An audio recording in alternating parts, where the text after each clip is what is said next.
Bon matin à tous. Bon matin. Donc, je ne sais pas s'il va y avoir des gens qui vont être avec moi aujourd'hui.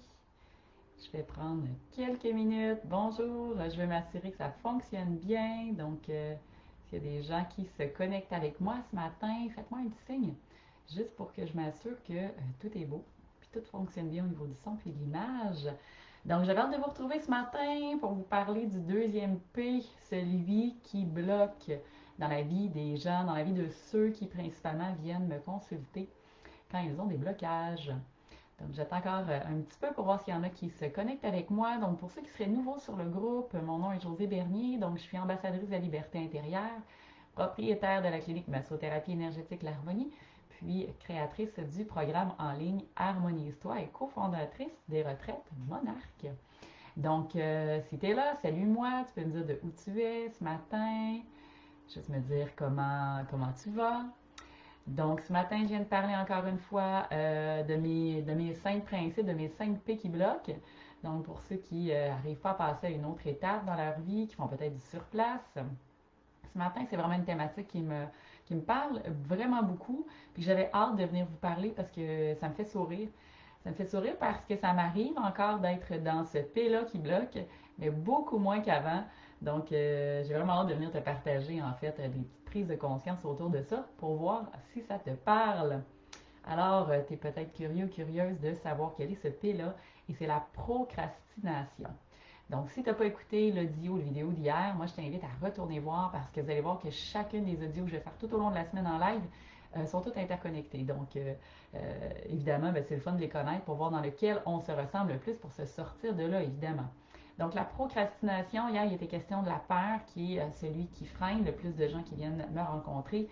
Mais décidément, la procrastination remporte la deuxième place, je vous dirais. Cet élément-là, en fait, je vous le décris, je vous le définis. Je me suis pris des notes parce que j'avais beaucoup de choses à vous dire aujourd'hui. Donc, évidemment, c'est celui ou celle qui a tendance à remettre les choses au lendemain.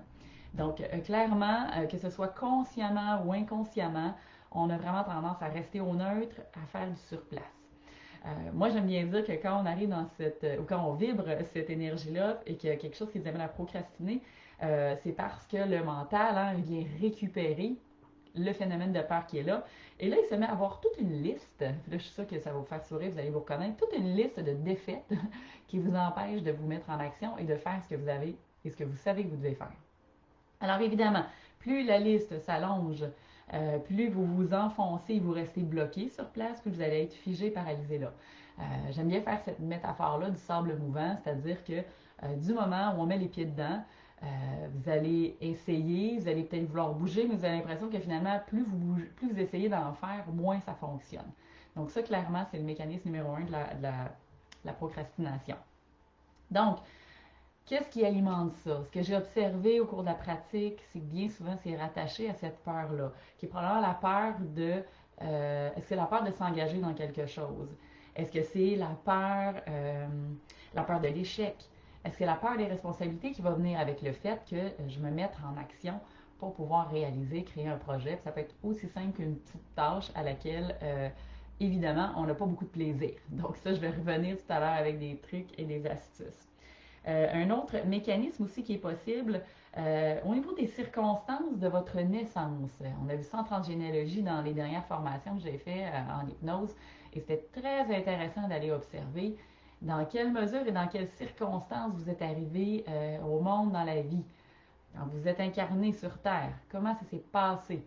Donc là, moi, sincèrement, je vous invite à aller, si c'est possible pour vous, à avoir une petite discussion avec vos parents, s'ils sont toujours évidemment là, et d'essayer d'avoir des détails sur comment ça s'est passé.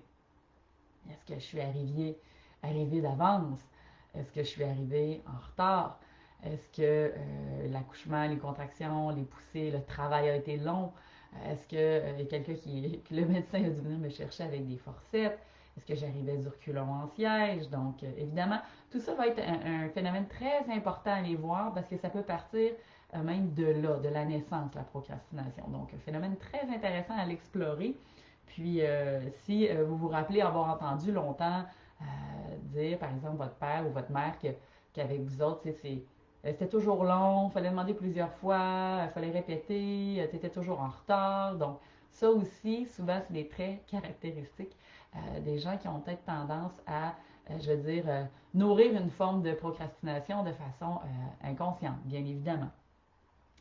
Alors, autre chose intéressante à aller observer, c'est de voir comment ça s'est passé, vous, dans votre vie. Les différents traumas potentiels autour de la réalisation. Comment ça s'est manifesté? Donc, si vous retournez un petit peu plus loin, peut-être au niveau de l'enfance, du primaire, du secondaire, euh, comment vous avez été encouragé quand vous avez réalisé des choses? Est-ce que vous avez vécu du succès? Est-ce que, ou au contraire, pour toutes sortes de raisons, ça vous a fait sentir que la fois où vous êtes mis en action, c'était peut-être pas correct, ou pas suffisant, ou que le travail n'était pas adéquat ou convenait pas? Donc, c'est quoi la connotation du fait de se mettre en mouvement? Et en quoi c'est dangereux de me mettre en action? Donc, ça, c'est une question. Comme je vous dis, j'aime bien utiliser le principe de la question. En quoi c'est dangereux de me mettre en action? Est-ce que c'est parce que, je ne sais pas moi, inconsciemment, j'aurais peur d'un potentiel succès? Est-ce que j'aurais peur, est-ce que je me sens illégitime, moi, de me réaliser dans certaines tâches? Hein? Il ne faut pas oublier que dans l'énergie, quand on parle d'action, on parle beaucoup de vibration qui fait référence au masculin, donc à l'énergie yang, qui est le fait de faire des choses, de réaliser, de créer. Alors, ça pourrait être une autre piste de réflexion, c'est au niveau de votre énergie masculine. Comment j'arrive à me mettre en mouvement? Comment je me mets en action?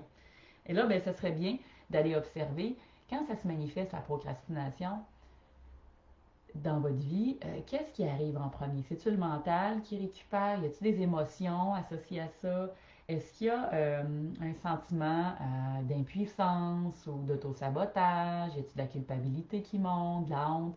Essayez d'aller voir quand ça se manifeste, puis que je me dis, bon, mais là, aujourd'hui, là, je fais ça, parfait, ce matin, là, je règle telle affaire. Ça peut être même juste chez vous, hein, vous mettre en action pour réaliser des trucs sur le terrain ou des choses qu'il y a à faire, puis que pour toutes sortes de raisons, ben, vous avez de la misère à vous mettre en action pour le créer, ça, puis pour le réaliser, cette tâche-là. Alors, de juste voir qu'est-ce qui se manifeste quand vous vous décidez à vouloir créer une tâche. C'est quoi le premier élément moteur qui s'active? Hein? Mental, c'est-tu l'émotionnel? C'est-tu comme des phénomènes d'auto-sabotage qui s'installent? Donc, allez observer ça. Ça va vous en dire beaucoup en vous posant cette question-là. Qu'est-ce qui est dangereux de me mettre en action? OK? Donc, est-ce que je suis légitime de me réaliser? Est-ce que moi j'ai le droit au succès? Est-ce que moi j'ai le droit? Donc, allez observer là, dans quelle mesure ça vous parle, puis aussi dans l'énergie, comme je vous dis, Yang. Donc, peut-être explorer un peu au niveau de la relation au père. Il y a peut-être quelque chose là qui va vous faire vibrer aussi, au niveau des modèles que vous avez eus aussi.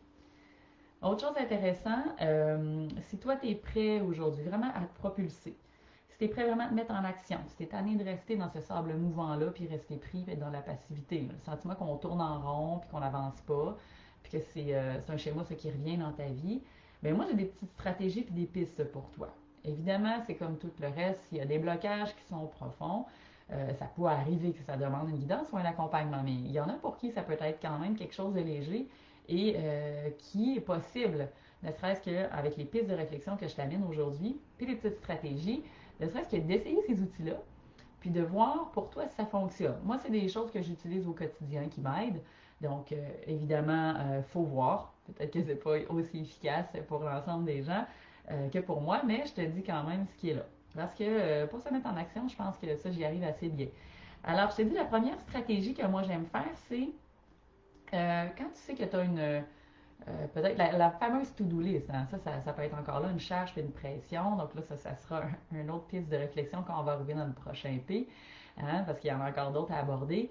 Mais quand tu as ta to-do list, puis tu as des choses à faire, puis si tu le sais que toi, d'emblée, c'est difficile, c'est un peu plus difficile de te mettre en action, puis que si tu te mets à tomber sur ton téléphone, ou que là, tu t'assis un peu devant la TV, ou que là, finalement, tu relaxes dans le divan, ça se peut très bien que tu ne bouges pas là pendant plusieurs heures.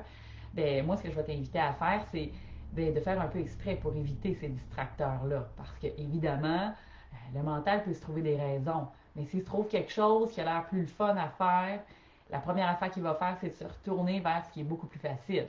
C'est moins engageant, c'est moins l'effort. Donc, en quoi c'est difficile de mettre des efforts dans la réalisation d'un acte ou d'une tâche. Donc, sur ta liste, quand tu prévois ta journée, moi, je vais vraiment t'inviter à commencer par la chose qui te plaît le moins. Là, tu vas te dire, ben là, ça n'a pas de sens. Comment je vais faire pour me mettre en mouvement si je fais ce que j'aime pas en premier?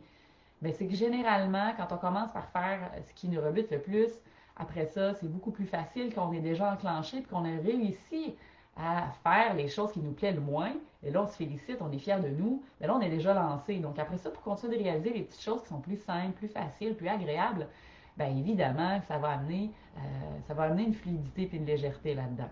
Donc, moi, je t'encourage à essayer de faire les choses qui te plaisent le moins le moment où tu as davantage d'énergie pour le faire. Tu vas voir, ça va être beaucoup plus facile. Une autre petite stratégie que j'aime bien faire, la fameuse liste dont je parlais tantôt. Donc, s'il y a une tâche X que tu sais qui peut te paraître moins confortable ou agréable, hein, parce qu'on le sait, on aime bien rester inconfortable dans nos zones d'inconfort. Alors, s'il faut sortir de là, my God, ça peut être difficile. Si tu es un procrastinateur ou une procrastinatrice par excellence, ça peut paraître un peu difficile de sortir de ce cercle-là vicieux. Alors, prends le temps de décortiquer. Qu'est-ce que j'ai à faire? Si, par exemple, je veux créer un projet X, bien de juste commencer à ne serait-ce qu'écrire, puis de décortiquer les tâches qui vont me permettre petit à petit de me mettre en action. Je ne sais pas, moi, je veux créer un produit de vente. Évidemment, je vous parle de mon aspect professionnel. Je voudrais créer, par exemple, un atelier. Bon, bien, évidemment que là, ça peut me paraître gros, là. Créer un atelier, les documents, qu'est-ce que je vais mettre là-dedans, comment je vais faire ça, comment je vais produire comment je vais en parler. Ben là, à ce moment-là, c'est simplement de s'asseoir et commencer étape par étape à simplement écrire pour avoir de la clarté et diviser la tâche. OK, bon, ben je sais qu'il j'aurais ça à faire, j'aurais ça à faire, ça à faire, ça à faire. Et jour par jour, je vais pouvoir aller me choisir une petite tâche qui est connexe à ça, évidemment, pour créer toujours un peu de mouvement. Le principe, hein, je vous le dis toujours, au-delà de tous les enseignements que je vous amène, c'est toujours de penser au principe énergétique. Comment je peux arriver à mettre un peu d'énergie dans quelque chose pour que cette énergie générée puisse continuer à en générer d'autres. Donc, quand je suis dans quelque chose, que je mets de l'énergie, que j'en mets plus, que j'en mets, que j'en mets plus, que j'en mets, que j'en mets plus, vous comprendrez que, prenez juste la métaphore de, j'aime bien raconter ça, mais tu sais, si vous êtes dans un train, ben le train avec toute la charge qu'il peut tirer dans le projet qu'il a créé, ben évidemment qu'à chaque fois qu'il s'arrête, puis qu'il faut qu'il redémarre, toute la synergie et toute on va dire l'énergie que ça va demander pour créer le mouvement, pour arriver à avoir une fluidité, puis avoir un continuum là-dedans, puis un momentum, va être beaucoup plus grand que si, par exemple, ben, je vais peut-être un peu plus lentement, mais j'y mets toujours un peu d'énergie dans le projet. Donc, évidemment, ça va être plus facile que ça avance. Donc, vous verrez si ça vous parle. Étape 1, on commence avec quelque chose peut-être qui nous plaît le moins pour créer l'action. Étape 2, on se fait la liste, on décortique ce qui est là. On vient mettre étape par étape ce qu'il y a à faire pour que ça nous semble moins gros pour pouvoir prendre petite bouchée par petite bouchée. Troisième élément, essayez quand même relativement dans le temps, j'en ai parlé d'hier par rapport au défi, par rapport à la date, mais ça pour moi c'est un élément crucial. Pour certains peuvent mettre une pression, alors que pour d'autres peut créer un motivateur à se créer, à mettre du mouvement là-dedans. Donc, mettez-vous une date d'exécution, de réalisation. Évidemment, vous pouvez utiliser la feuille que vous allez avoir déjà décortiquée. Qu'est-ce que je mets comme tâche à côté? OK, j'avais ça, ça, ça. Je me donne combien de temps en délai pour faire ça? Puis évidemment, le temps du délai, c'est pas pour dire je vais tout faire à la dernière minute pour me mettre une pression d'action. Je sais qu'il y a beaucoup de procrastinateurs qui fonctionnent comme ça. Donc, quand je vais arriver tellement proche du deadline, ça va me prendre un rush d'adrénaline pour que j'opère et je fonctionne. Et là, ça, c'est juste à faire attention parce que c'est possible que ça arrive.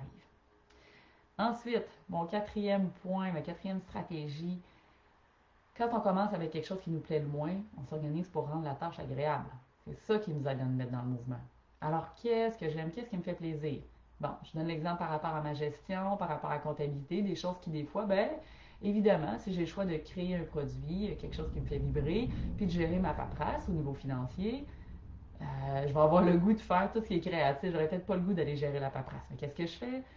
Je peux mettre de la musique, je m'installe confortable, je me prépare un thé. Fait que toutes les douceurs qui, pour moi, rend la chose le fun, je l'associe à ça. Pour créer des nouveaux mécanismes et des nouveaux chemins au niveau neuronal. Rappelez-vous ce que je vous ai parlé hier dans la vidéo pour la peur. Je me crée une nouvelle trail pour que ce soit le fun, pour que ce soit plus agréable de faire cette action-là, cette tâche-là. Fait que, évidemment, il peut y avoir plein d'autres choses. Là. Il y en a qui aiment bien se créer des petits rituels, de se mettre une odeur confortable, d'allumer une bougie, faites ce que vous savez qui rend la chose non distrayante, mais agréable pour que vous soyez quand même efficace dans ce que vous avez à faire puis que vous ayez le goût de le faire quand même. Fait que ça, c'était mon quatrième point autour de la procrastination. Évidemment, si vous avez des questions là, par rapport à ce que je vous suggère, moi je vous invite vraiment à les mettre en commentaire. Je pourrais venir vous répondre même si ce n'est pas tout de suite. Je sais qu'il est tôt le matin pour les lives, que je ne suis pas nécessairement avec des gens, mais l'horaire, comme elle est cette semaine, me permet d'y aller comme ça. Donc de toute façon, vous allez tous pouvoir écouter ça en rediffusé de toute façon. Une autre chose qui aide dans mon dernier point que je veux vous parler, c'est vraiment de faire la liste de priorités. Parce qu'en tant que procrastinateur, comme je vous dis, ça arrive fréquemment qu'il y a des gens qui vont entendre des rushs, donc d'adrénaline, avec un deadline tellement serré pour faire les choses. À un moment donné, ça crée énormément de stress. Puis pour les gens qui ont des tendances à avoir des traits anxieux, ben c'est pas le genre de truc que je recommande parce que c'est pas vraiment l'idéal pour le système de pousser toujours comme ça au niveau de l'adrénaline. Alors, assurez-vous de voir au niveau de votre liste de priorités. C'est quoi ma liste de priorités? Qu'est-ce que je priorise cette semaine? Qu'est-ce que je priorise aujourd'hui? Donc, tu sais, accordez-vous des moments comme ça pour vraiment vous structurer. Puis ça fonctionne super bien pour avoir vraiment une vue d'ensemble de ce que vous avez à faire. Mais j'ai quand même un petit bémol par rapport à ça, par rapport au plan de match, par rapport aux priorités. Parce que je sais ce que ça peut engendrer aussi, c'est qu'à un moment donné, peut-être que vous aviez prévu quelque chose. Puis peut-être que dans le temps, dans la façon que c'était planifié, c'est plus aligné. Alors moi, je vous invite à garder de la souplesse. OK? Moi, je suis un peu comme ça. Je vous le dis parce que je me cadre, je me structure du mieux que je peux. Hein. Moi aussi, c'est pas nécessairement une force. Je suis plutôt du type un peu artiste ou un peu créatif, lunatique. Fait que je vais un peu comme au gré du vent. Donc, je me garde une souplesse puis une soupape. Parce que ça se peut un matin que c'était ça, c'est ça que j'avais planifié, que ça pourrait sembler prioritaire, mais ça se peut que ce matin-là, je sois tellement pas aligné avec cette tâche-là que ça va me prendre 4 fois plus de temps à le faire aussi. Donc, permettez-vous d'avoir cette souplesse-là, d'ouvrir un peu l'espace dans le temps pour réorganiser au besoin. Il faut apprendre quand même à avoir la souplesse. Alors là, la souplesse, c'est pas de retomber dans le mécanisme de défaite du mental. Alors faites juste attention à ça. Mais je vous dis, c'est correct à un moment donné de dire, ben écoute, c'est pas aligné comme ça. D'apprendre à lâcher prise là-dessus. Je peux avoir prévu un super plan de match, puis finalement, il y a plein d'affaires qui désorganisent dans mon avant-midi ou dans le reste de la journée, dans la réalité, hein, comme parent aussi. Puis là, on peut faire, oh, là, ouais, là, je m'étais engagé à faire ça, ça, ça. Finalement, je ne suis plus du tout alliée pour ça. Ben, c'est correct. C'est correct de remettre. Donc, c'est beau la pression. Puis ça, on va y revenir dans les prochains pays. Je vais vous en parler de toute la pression qui est là, qu'on peut se mettre, qui bloque aussi. Donc, c'est un petit peu mes clés, les pistes de réflexion autour de ce que c'est la procrastination. J'espère que c'est clair. J'ai hâte de voir s'il y en a qui se reconnaissent. Moi, je vais t'inviter à me le mettre en commentaire si tu te reconnais là-dedans. Puis peut-être juste de m'écrire, euh, c'est dans quelle sphère de ta vie que tu sais que tu as tendance à procrastiner le plus? Ou quel élément t'amène à tomber là-dedans? Fait que, tu sais, ça va être intéressant de voir. Puis ensemble, on va pouvoir faire peut-être un petit retour puis voir, ah, c'est intéressant, ça se passe où l'auto-sabotage chez toi? Donc, reviens-moi avec ça. Puis pour ceux que ça intéresse, évidemment, qui sentent que c'est vraiment une racine profonde, puis qui ont toujours été là-dedans, puis malgré toutes les stratégies, s'en sortent pas, évidemment, restez pas pris là. Il y a toutes sortes d'outils en hypno-coaching qu'on peut utiliser. Des fois, c'est au niveau énergétique, donc prenez rendez-vous, ça va me faire plaisir. Puis je relance quand même pour ceux qui aimeraient avoir plus d'informations sur le programme en ligne Harmonise-toi qui commence le 30 novembre. En fait, les inscriptions vont se terminer là. Il y a le Black Friday, donc, et les inscriptions vont durer jusqu'au lundi. Donc, si ça te tente de participer au programme en ligne, il est à 40% de rabais. Donc, c'est un bon moment pour se choisir justement, puis pour faire lever, puis se libérer de ces différents blocages-là.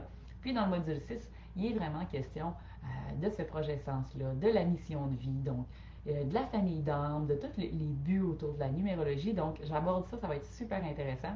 Donc, évidemment, si ça t'intéresse, tu peux prendre un appel découverte avec moi pour que je puisse te donner un peu plus de détails sur le programme. Donc, j'avais beaucoup d'infos à vous donner. J'ai fait un petit blitz. Donc, n'hésite pas, tu peux toujours reculer la vidéo si tu veux prendre des notes sur ce que je t'ai dit. Fait que je te salue, je te souhaite une belle journée, puis on se retrouve demain pour parler d'un autre Pecky Block. À bientôt!